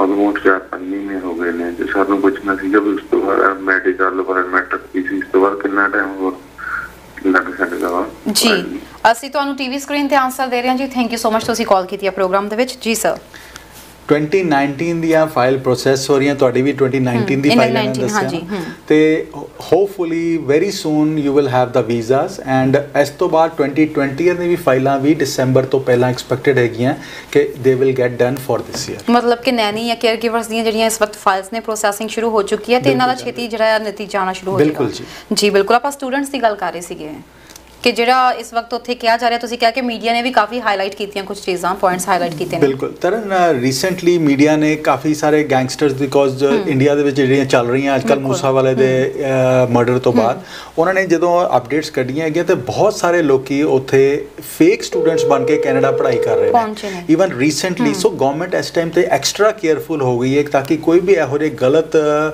ਸਟੂਡੈਂਟ ਜਿਹੜਾ ਸਹੀ ਮੈਨੇਜ ਸਟੂਡੈਂਟ ਨਹੀਂ ਹੈ ਉਹ ਉਹਦਾ ਫਾਇਦਾ ਨਾ ਚੱਕ ਸਕੇ। ਸੋ ਉਹਦੇ ਕਰਕੇ ਵੀ ਡਿਲੇਜ਼ ਹੈਗੀਆਂ। ਐਂਡ ਜੇ ਕਿਸੇ ਤੇ ਸ਼ੱਕ ਪੈਂਦਾ ਹੈਗਾ, ਕਿਸੇ ਦੀ ਐਕੁਆਇੰਟੈਂਸਿਸ ਨਜ਼ਰ ਆਉਂਦੀਆਂ ਜਾਂ ਜੈਨੂਇਨਨੈਸ ਆਫ ਸਟੱਡੀ ਨਹੀਂ ਨਜ਼ਰ ਆਉਂਦੀ ਜਾਂ ਕੋਰਸ ਸਿਲੈਕਸ਼ਨ ਦੇ ਉੱਤੇ ਉਹਨਾਂ ਨੂੰ ਲੱਗਦਾ ਤੇ ਦੇ ਜਸਟ ਰਿਫਿਊਜ਼ਿੰਗ ਦਾ ਫਾਈਲ। ਅਦਰ ਦੈਨ ਦੈਟ ਇਹੋ ਜਿਹੀ ਕੋਈ ਗੱਲ ਨਹੀਂ ਹੈਗੀ ਜੀ। ਅੱਜ ਦੀ ਤਰੀਕ ਦੇ ਵਿੱਚ ਵੀ ਵੱਡੀ ਤਾਦਾਦ ਦੇ ਵਿੱਚ ਸਟੂਡੈਂਟਸ ਕੈਨੇਡਾ ਲੈਂਡ ਕਰ ਰਹੇ ਨੇ। ਐਂਡ ਜੇ ਕੋਟਾ 2.25 ਲੱਖ ਐਪਲੀਕੇਸ਼ਨ ਦਾ 2 ਮਿਲੀਅਨ ਐਪਲੀਕੇਸ਼ਨ ਲੱਗ ਜਾਣਗੀਆਂ, 2.25 ਲੱਖ ਹੀ ਹੋਣੀਆਂ ਹੈਗੀਆਂ। So best will get picked up. So ਇਹੋ ਜਿਹੀ ਕੋਈ ਗੱਲ ਨਹੀਂ ਹੈਗੀ, students are still getting picked up and ਵੱਡੀ ਨੰਬਰ ਦੇ ਵਿੱਚ ਕੈਨੇਡਾ ਲੈਂਡ ਕਰ ਰਹੇ ਜੀ। ਨੈਕਸਟ ਕਾਲਰ ਜੁੜ ਗਏ ਨੇ। ਸਤਿ ਸ਼੍ਰੀ ਅਕਾਲ ਜੀ, ਕਿੱਥੋਂ ਬੋਲ ਰਹੇ ਹੋ ਤੇ ਕੀ ਕੁਐਸਚਨ ਹੈ ਤੁਹਾਡਾ? ਸਤਿ ਸ਼੍ਰੀ ਅਕਾਲ ਜੀ, ਮੈਂ ਐਡਮਿੰਟਨ ਤੋਂ ਬੋਲ ਰਹੀ ਹਾਂ ਔਰ ਮੇਰਾ ਕੁਐਸਚਨ ਹੈ ਕੇਅਰ ਗਿਵਰ ਰਿਲੇਟਡ। ਹਾਂਜੀ, ਕੋਈ ਅਪਡੇਟ ਆ ਰਹੀ ਹੈ ਉਹਦੀ ਆਫਟਰ ਮੈਡੀਕਲ? ਤੁਹਾਨੂੰ ਹੁਣੀ ਅਸੀਂ ਅਪਡੇਟ ਦੇ ਕੇ ਹਟਿਆ, ਸਾਨੂੰ ਕਾਲਰ ਨੇ ਕਾਲ ਕੀਤੀ ਸੀ। ਥੋੜਾ ਜਿਹਾ ਪ੍ਰੋਗਰਾਮ ਬੈਕ ਕਰਕੇ ਦੇਖੋ, ਤੁਹਾਨੂੰ ਜਾਣਕਾਰੀ ਮਿਲ ਜਾਏਗੀ ਉਹਦੇ ਬਾਰੇ ਵਿੱਚ। ਥੈਂਕ ਯੂ ਸੋ ਮਚ ਕਾਲ ਕਰਨ ਦੇ ਲਈ, ਬਹੁਤ ਬਹੁਤ ਧੰਨਵਾਦ। ਸੋ ਸਰ, ਜਿਵੇਂ ਆਪਾਂ ਗੱਲ ਕਰ ਸੀ, ਤੁਸੀਂ ਸਟੂਡੈਂਟਸ ਦੇ ਬਾਰੇ ਵਿੱਚ ਗੱਲਬਾਤ ਕੀਤੀ ਹੈ। ਕੁਝ ਇਹ ਵੀ ਹੈ ਕਿ ਉੱਥੇ ਪਹਿਲਾਂ ਇਹ ਚੀਜ਼ਾਂ ਚੱਲਦੀਆਂ ਸੀਗੀਆਂ, ਐਦਾਂ ਪ੍ਰਮੋਟ ਕੀਤਾ ਜਾਂਦਾ ਸੀ ਕਿ ਜੇਕਰ ਤੁਹਾਡੇ 5 ਬੈਂਡ ਨੇ ਜਾਂ 5.5 ਬੈਂਡ ਨੇ ਤਾਂ ਵੀ ਤੁਹਾਨੂੰ ਉੱਥੇ ਐਡਮਿਸ਼ਨਸ ਮਿਲ ਜੇਗੀ। ਸੋ ਜਿਹੜੇ ਪ੍ਰਾਈਵੇਟ ਕਾਲਜਿਸ ਵਿੱਚ ਐਡਮਿਸ਼ਨ ਦਿਵਾ ਰਹੇ ਸੀ ਉਹੀ ਪ੍ਰਾਈਵੇਟ ਕਾਲਜ ਇਸ ਵਕਤ ਬੰਦ ਹੋ ਰਹੇ ਨੇ। ਸੋ ਇਸ ਕਰਕੇ ਵੀ ਤੁਹਾਨੂੰ ਲੱਗਦਾ ਕਿ ਸ਼ਾਇਦ ਟਾਰਗੇਟ ਜਿਹੜਾ ਚੇਂਜ ਕੀਤਾ ਜਾ ਰਿਹਾ? ਬਿਲਕੁਲ ਤਰਨ, ਉੱਥੇ ਕੀ ਹੋ ਰਿਹਾ ਸੀਗਾ ਕਿ ਉਹ ਜਿਹੜੇ ਪ੍ਰਾਈਵੇਟ ਕਾਲਜਿਸ ਸੀਗੇ ਜਿਹੜੇ ਘੱਟ ਬੈਂਡ ਦੇ ਨਾਲ ਐਡਮਿਸ਼ਨਸ ਦੇ ਰਹੇ ਸੀ। ਐਂਡ ਸਭ ਤੋਂ ਵੱਡਾ ਐਡਵਾਂਟੇਜ ਸੀਗਾ ਕਿਊਬੈਕ ਦੇ ਵਿੱਚ ਇਵਨ ਪ੍ਰਾਈਵੇਟ ਕਾਲਜ ਦੇ ਵਿੱਚ ਵੀ ਪੜ੍ਹਾਈ ਕੀਤੀ ਤਾਂ ਵੀ ਤੁਸੀਂ ਪੋਸਟ ਗ੍ਰੈਡ ਵਰਕ ਪਰਮਿਟ ਵਾਸਤੇ ਐਲੀਜੀਬਲ ਹੋ ਜਾਂਦੇ ਸੀਗੇ। ਸੋ ਜਿਹੜੇ ਇੰਡੀਆ ਦੇ ਏਜੰਟ ਸੀਗੇ ਉਹ ਉਸੇ ਤਰ੍ਹਾਂ ਪ੍ਰਮੋਟ ਕਰ ਰਹੇ ਸੀਗੇ ਕਿ ਆਈਲੈਟ ਚਾਹੀਦਾ ਨਹੀਂ ਚਾਹੀਦਾ, ਤੇ ਕੁਝ 5 ਬੈਂਡ ਦੇ ਨਾਲ ਵੀ ਹੋ ਰਹੀ ਸੀ, ਕੁਝ ਤੇ ਬਿਨਾਂ ਦੇ ਵੀ ਹੋ ਰਹੀ ਸੀਗੀ। ਸੋ ESL ਦੇ ਨਾਲ ਵੀ ਉਹ ਸੀਜ਼ਨ ਚੱਲ ਰਹੀਆਂ ਸੀਗੀਆਂ। ਸੋ ਅੱਜ ਦੀ ਇਸ ਰੂਲਿੰਗ ਦੇ ਬਾਅਦ ਕਿ ਉਹ ਪੋਸਟ ਗ੍ਰੈਡ ਵਰਕ ਪਰਮਿਟ ਵਾਸਤੇ ਐਲੀਜੀਬਲ ਨਹੀਂ ਹੋਣਗੇ। ਐਂਡ ਈਵਨ ਆਪ ਸਰਕਾਰ ਨੇ ਜਿਹੜੀ ਇਸ ਟਾਈਮ ਤੇ ਕਰੰਟ ਗਵਰਨਮੈਂਟ ਹੈਗੀ ਭਗਵੰਤ ਮਾਨ ਉਹਨਾਂ ਦੀ, ਉਹਨਾਂ ਨੇ ਵੀ ਸ਼ਿਕੰਜਾ ਕੱਸਿਆ ਹੋਇਆ ਕਿ ਗਲਤ ਪ੍ਰੋਮਿਸ ਨਾ ਕਰੋ, ਜਿਹੜੀ ਚੀਜ਼ ਹੈਗੀ ਉਹ ਸਹੀ ਮੈਨੇ ਦੱਸੋ। ਸੋ ਐਸੇ ਵਾਸਤੇ ਅਸੀਂ ਬਾਰ-ਬਾਰ ਕਹਿੰਦੇ ਹਾਂ ਕਿ ਜਦੋਂ ਵੀ ਤੁਸੀਂ ਇਮੀਗ੍ਰੇਸ਼ਨ ਦੀ ਐਡਵਾਈਸ ਲੈਣੀ ਹੈ, ਕਿਸੇ ਕੰਸਲਟੈਂਟ ਜਿਹੜੇ ਕੈਨੇਡੀਅਨ ਇਮੀਗ੍ਰੇਸ਼ਨ ਤੋਂ ਹੈਗੇ ਨੇ, ਜਿਨ੍ਹਾਂ ਨੇ ਮਾਨਤਾ ਪ੍ਰਾਪਤ ਹੈਗੇ ਨੇ, ਜਾਂ ਜਿਹੜੇ ਲਾਇਰਸ ਹੈਗੇ ਨੇ, law society of upper Canada ਦੇ ਮੈਂਬਰਸ ਹੈਗੇ ਜਿਹੜੇ ਇਮੀਗ੍ਰੇਸ਼ਨ ਪ੍ਰੈਕਟਿਸ ਕਰਦੇ ਨੇ, ਉਹਨਾਂ ਤੋਂ ਹੀ ਐਡਵਾਈਸ ਲਓ ਤਾਂ ਕਿ ਤੁਹਾਨੂੰ ਸਹੀ ਸਲਾਹ, ਸਹੀ ਐਡਵਾਈਸ ਮਿਲ ਸਕੇ। ਜਿਹੜੇ ਗਲਤ ਜਿਹੜੇ ਸਿਰਫ ਏਜੰਟਸ ਹੈਗੇ ਨੇ, ਜਿਹੜੇ ਆਪਣੇ ਰਿਪਰੈਜ਼ੈਂਟੇਸ਼ਨ ਵੀ ਨਹੀਂ ਪਾਉਂਦੇ ਤੁਹਾਡੇ ਫਾਈਲ ਤੇ, ਉਹ ਤੁਹਾਨੂੰ ਕੀ ਸਲਾਹ ਸਹੀ ਦੇਣਗੇ? ਸਰ, ਜਿਹੜੇ ਪੇਰੈਂਟਸ ਐਂਡ ਗ੍ਰੈਂਡ ਪੇਰੈਂਟਸ ਦੀਆਂ ਫਾਈਲਸ ਦੇ ਉੱਤੇ ਹਜੇ ਤੱਕ ਇਨਵੀਟੇਸ਼ਨ ਨਹੀਂ ਆਇਆ ਹੈਗਾ। ਸੋ ਇਹ ਵੀ ਲੈ ਕੇ ਬਹੁਤ ਮੈਨੂੰ ਕੁਐਸਚਨਸ ਸੁਣਨ ਨੂੰ ਮਿਲ ਰਹੇ ਸੀਗੇ ਕਿ ਪੁੱਛਿਆ ਜਾਵੇ ਇਸ ਦੇ ਬਾਰੇ ਵਿੱਚ ਕਿ ਜਿਹੜਾ ਇਨਵੀਟੇਸ਼ਨ ਆਏਗਾ ਉਹ ਨਵੀਆਂ ਐਪਲੀਕੇਸ਼ਨਸ ਇਨਵਾਈਟ ਕੀਤੀਆਂ ਜਾਣਗੀਆਂ ਜਾਂ ਪਿਛਲੀ ਵਾਰੀ ਜਿਹੜੀਆਂ ਐਪਲੀਕੇਸ਼ਨਸ ਲਗਾਈਆਂ ਗਈਆਂ ਸੀ ਉਹਨਾਂ ਦੇ ਵਿੱਚੋਂ ਹੀ ਅਗੇਨ ਡ੍ਰੌਪ ਕੀਤਾ ਜਾਏਗਾ? ਕਰਨ ਹਾਲੇ ਇਹਦੇ ਤੇ ਕੋਈ ਅਪਡੇਟ ਨਹੀਂ ਹੈਗੀ। ਸੈਪਟੈਂਬਰ ਜਾਂ ਅਕਤੂਬਰ ਦੇ ਵਿੱਚ ਵੀ will have more updates on this, because expected ਹੈਗਾ ਅਕਤੂਬਰ ਤੋਂ ਅਸੀਂ ਇਹ ਫਾਈਲਾਂ ਲਿੱਤੀਆਂ ਜਾਣਗੀਆਂ। And last year because government election mode ਦੇ ਵਿੱਚ ਸੀਗੀ, ਉਸ ਟਾਈਮ ਤੇ ਨਵੀਆਂ ਫਾਈਲਾਂ ਦੇ ਉੱਤੇ ਨਹੀਂ ਲਿੱਤੀਆਂ ਗਈਆਂ, ਨਵੀਆਂ ਐਕਸੈਪਟ ਨਹੀਂ ਕੀਤੀਆਂ ਗਈਆਂ ਸੀ, ਪੁਰਾਣੀ ਫਾਈਲਾਂ ਲਿੱਤੀਆਂ ਗਈਆਂ ਸੀ। ਸੋ ਇਸ ਸਾਲ ਐਕਸਪੈਕਟਡ ਹੈਗਾ ਕਿ ਨਵੀਆਂ ਫਾਈਲਾਂ ਲਿੱਤੀਆਂ ਜਾਣਗੀਆਂ। ਜੀ ਬਿਲਕੁਲ। ਤੇ ਸਰ ਜਿਹੜੇ ਦਰਸ਼ਕ ਇਸ ਵਕਤ ਦੇਖ ਰਹੇ ਨੇ, ਖਾਸ ਤੌਰ ਤੇ ਜਿਹੜੇ ਇਸ ਵਕਤ ਇੱਥੇ ਟੂਰਿਸਟ ਵੀਜ਼ਾ ਜਾਂ ਵਿਜ਼ਟਰ ਵੀਜ਼ਾ ਤੇ ਆਏ ਹੋਏ ਨੇ, ਉਹਨਾਂ ਦੇ ਲਈ ਚਾਂਸਸ ਕਿਵੇਂ ਦੇ ਨੇ ਇਸ ਵਕਤ ਕੈਨੇਡਾ ਦੇ ਵਿੱਚ? ਭਾਵੇਂ ਕਿ ਹਾਲਾਂਕਿ ਆਪਾਂ ਕਹਿ ਰਹੇ ਹਾਂ ਕਿ ਪ੍ਰੋਸੈਸ ਨੂੰ ਟਾਈਮਿੰਗ ਬਹੁਤ ਲੱਗ ਗਈ, ਜੇਕਰ ਇਨਸਾਈਡ ਕੈਨੇਡਾ ਚੀਜ਼ ਅਪਲਾਈ ਕੀਤੀ ਜਾਂਦੀ ਹੈ, ਵਰਕ ਪਰਮਿਟ ਲਈ ਅਪਲਾਈ ਕੀਤਾ ਜਾਂਦਾ, ਤਾਂ ਕਿੰਨਾ ਸਮਾਂ ਲੱਗ ਰਿਹਾ? ਤਰਨ, ਮੈਂ ਫਿਰ ਕਹੂੰਗਾ ਕਿ this is the golden time. ਜੇ ਕਿਸੇ ਵੀ ਦੋਸਤ ਨੇ, ਕਿਸੇ ਵੀ ਭਾਈ ਨੇ ਇਮੀਗ੍ਰੇਸ਼ਨ ਲੈਣੀ ਹੈਗੀ Canada the, this is the best time. And ਖਾਸ ਕਰ ਪਬਲਿਕ ਪਾਲਿਸੀ ਚੱਲ ਰਹੀ ਹੈ ਫੈਬਰੀ 2023 ਤੱਕ, ਜੇ ਕੋਈ ਵਿਜ਼ਟਰ ਆਉਂਦਾ ਆ ਤੇ ਉਹਨੂੰ LMIA ਮਿਲ ਜਾਂਦਾ ਕਿਸੇ ਕੈਨੇਡੀਅਨ ਐਮਪਲੋਇਰ ਤੋਂ, ਤੇ ਉਹ ਵਰਕ ਪਰਮਿਟ ਵਾਸਤੇ ਐਲੀਜੀਬਲ ਹੈਗੇ ਨੇ। ਸੋ ਆਹ ਤਾਂ ਸਭ ਤੋਂ ਪਹਿਲੀ ਚੀਜ਼ ਹੋ ਗਈ। ਐਂਡ ਇਹਦਾ ਫਾਇਦਾ ਚੱਕਣ ਵਾਸਤੇ ਜੇ ਤੁਹਾਡੇ ਕੋਲ ਕੋਈ ਕੈਨੇਡੀਅਨ ਐਮਪਲੋਇਰ ਤੋਂ ਜੌਬ ਮਿਲਦੀ ਹੈ, ਗੋ ਫॉर ਇਟ। ਐਂਡ ਬਹੁਤ ਸਾਰੇ ਇਹੋ ਜਿਹੇ ਪ੍ਰੋਵਿੰਸਸ ਹੈਗੇ ਨੇ, ਬਹੁਤ ਸਾਰੀਆਂ ਇਹੋ ਜਿਹੀਆਂ ਆਕੂਪੇਸ਼ਨਸ ਹੈਗੇ ਨੇ, ਈਵਨ ਜਿਹੜੀਆਂ ਹੈਲਪਰ ਤੇ ਲੇਬਰ ਜੌਬਸ ਤੁਹਾਨੂੰ PR ਵਾਸਤੇ ਕੁਆਲੀਫਾਈ ਕਰਾਉਂਦੀਆਂ ਅੰਡਰ PNP। ਐਂਡ PNPs ਦੇ ਉੱਤੇ ਅੱਜ ਦੀ ਤਰੀਕ ਦੇ ਵਿੱਚ ਫੋਕਸ ਹੋਰ ਵਧਣ ਵਾਲਾ ਹੈਗਾ ਆ, ਬਿਕੋਜ਼ ਵਾਈਟ ਕਾਲਰ ਦਾ ਸਕੋਰ ਤਾਂ ਉੱਪਰ ਜਾ ਰਿਹਾ, 557 542 ਐਪਲੀਕੇਸ਼ਨਸ ਦਾ ਸਕੋਰ ਜਾ ਰਿਹਾ CRS ਐਪਲੀਕੇਸ਼ਨ। ਸੋ ਘੱਟ ਸਕੋਰ ਵਾਲੇ 40 ਸਾਲ ਦੀ ਉਮਰ ਵਾਲੇ, 45 ਸਾਲ ਦੀ ਉਮਰ ਵਾਲੇ, ਉਹ ਕਿਸ ਤਰ੍ਹਾਂ ਕੁਆਲੀਫਾਈ ਹੋਣਗੇ? ਉਹ ਜੌਬ ਆਫਰਸ ਜਾਂ ਬਿਜ਼ਨਸ ਬਾਏ ਕਰਕੇ ਓਨਟਾਰੀਓ ਓਨਰ ਆਪਰੇਟਰ ਦੇ ਤੌਰ ਤੇ ਉਹ ਆਕੂਪੇਸ਼ਨਸ ਦਾ ਫਾਇਦਾ ਚੱਕ ਸਕਦੇ ਨੇ। ਐਂਡ ਕਿਹੜਾ ਪ੍ਰੋਵਿੰਸ ਤੁਹਾਨੂੰ ਬੈਸਟ ਰਹੇਗਾ ਤੁਹਾਡੇ ਵਾਸਤੇ, ਕਿਹੜੀਆਂ ਜੇ ਬਿਜ਼ਨਸ ਵੀ ਬਾਏ ਕਰਨਾ, ਕਿਹੜਾ ਬਿਜ਼ਨਸ ਤੁਹਾਨੂੰ ਬਾਏ ਕਰਨਾ ਚਾਹੀਦਾ ਹੈ, ਉਹਦੇ ਵਾਸਤੇ ਜੇ ਐਡਵਾਈਸ ਲੈਣਾ ਚਾਹੁੰਦੇ ਹੋ ਤਾਂ ਇੱਕ ਵਾਰੀ ਸਾਡੇ ਨਾਲ ਜ਼ਰੂਰ ਕੰਸਲਟ ਕਰੋ and we will give you a very very straightforward advice। ਬਿਲਕੁਲ ਸਰ। ਤੇ ਤੁਹਾਡੇ ਕੋਲ ਵੀ ਕੁਝ ਜੌਬ ਓਪਰਚੁਨਿਟੀਜ਼ ਹੁੰਦੀਆਂ ਨੇ, ਇਸ ਵਾਰੀ ਕਿਹੜੀ ਫੀਲਡ ਨਾਲ ਸੰਬੰਧਿਤ ਹੈਗੀਆਂ ਨੇ? ਤਰਨ, ਸਾਡੇ ਕੋਲ ਇਸ ਟਾਈਮ ਕਾਫੀ ਓਪਨਿੰਗਸ ਹੈਗੀਆਂ ਐਂਡ ਖਾਸ ਕਰ ਹਸਪਿਟੈਲਿਟੀ ਸੈਕਟਰ, ਬਿਕੋਜ਼ ਅਸੀਂ ਹਸਪਿਟੈਲਿਟੀ ਸੈਕਟਰ ਦੇ ਵਿੱਚ ਕਾਫੀ ਫੋਕਸ ਕਰਦੇ ਹਾਂ। ਸੋ ਜੇ ਤੁਹਾਡਾ ਕੋਲ ਹਸਪਿਟੈਲਿਟੀ, ਰੈਸਟੋਰੈਂਟ ਇੰਡਸਟਰੀ ਦਾ as a server, as a kitchen helper, as a cook, as a manager, as a supervisor experience ਹੈਗਾ ਤੇ ਆਪਣੀ ਡਿਟੇਲ ਸਾਡੇ ਨਾਲ ਸ਼ੇਅਰ ਕਰ ਦਿਓ। ਐਂਡ ਜੇ ਤੁਹਾਡੇ ਕੋਲ ਗ੍ਰੇਡ 12 ਕੀਤੀ ਹੋਈ ਹੈ, ਆਈਲੈਟ ਦੇ ਵਿੱਚ ਬੈਂਡਸ ਹੈਗੇ ਨੇ, ਏਜ 50 ਤੋਂ ਥੱਲੇ ਹੈਗੀ ਹੈ, ਤੇ ਤੁਹਾਡੀ PNP ਦੇ ਥਰੂ PR ਵੀ ਵਿਦ ਫੈਮਿਲੀ ਪੋਸੀਬਲ ਹੈਗੀ ਹੈ, ਈਵਨ ਇੰਡੀਆ 'ਚ ਜਾਂ ਤੁਸੀਂ ਆਸਟ੍ਰੇਲੀਆ, ਨਿਊਜ਼ੀਲੈਂਡ ਜਿੱਥੇ ਵੀ ਬੈਠੇ ਹੋਏ ਹੋ। ਤਾਂ ਈਵਨ ਆਸਟ੍ਰੇਲੀਆ, ਨਿਊਜ਼ੀਲੈਂਡ ਦੇ ਵਿੱਚ ਹੈਗੇ ਹੋ, ਈਵਨ ਇਟਲੀ ਦੇ ਵਿੱਚ ਬੈਠੇ ਹੋਏ ਹੋ, ਜੇ ਤੁਸੀਂ ਓਪਰਚੁਨਿਟੀਜ਼ ਲੱਭਣਾ ਚਾਹੁੰਦੇ ਹੋ, this is probably the best time. Information ਲੈਣ ਵਾਸਤੇ ਸਾਨੂੰ ਕੰਟੈਕਟ ਕਰ ਸਕਦੇ ਹੋ at info@iccimmigration.ca। ਫੋਨ ਨੰਬਰ ਹੈਗਾ ਜੀ 9054612424 ਐਂਡ WhatsApp ਨੰਬਰ ਹੈਗਾ 6478509000। ਬਿਲਕੁਲ ਜੀ, ਬਹੁਤ ਬਹੁਤ ਸ਼ੁਕਰੀਆ ਸਰ ਸਾਡੇ ਪ੍ਰੋਗਰਾਮ 'ਚ ਆਉਣ ਲਈ ਤੇ ਸ਼ਾਮਿਲ ਹੋਣ ਲਈ। ਥੈਂਕ ਯੂ ਤਰਨ ਜੀ, ਇਟਸ ਆਲਵੇਜ਼ ਅ ਪਲੇਜ਼ਰ। ਸੋ ਦੋਸਤੋ, ਇਸੇ ਸਾਡਾ ਪ੍ਰੋਗਰਾਮ ਇਮੀਗ੍ਰੇਸ਼ਨ ਮੈਟਰਸ। ਇਮੀਗ੍ਰੇਸ਼ਨ ਸੰਬੰਧੀ ਕੋਈ ਵੀ ਤੁਹਾਨੂੰ ਵੌਇਸ ਐਡਵਾਈਸ ਚਾਹੀਦੀ ਹੈ ਤਾਂ ਤੁਸੀਂ ICC ਇਮੀਗ੍ਰੇਸ਼ਨ ਨੂੰ ਕੰਟੈਕਟ ਕਰ ਸਕਦੇ ਹੋ। ਡਿਟੇਲਸ ਤੁਹਾਨੂੰ ਪ੍ਰੋਵਾਈਡ ਕਰਵਾ ਦਿੱਤੀਆਂ ਗਈਆਂ ਨੇ। ਫਿਲਹਾਲ ਸਾਨੂੰ ਦਿਓ ਇਜਾਜ਼ਤ। ਦੇਖਦੇ ਰਹੋ ਹਮਦਰਦ TV। ਸਤਿ ਸ਼੍ਰੀ ਅਕਾਲ।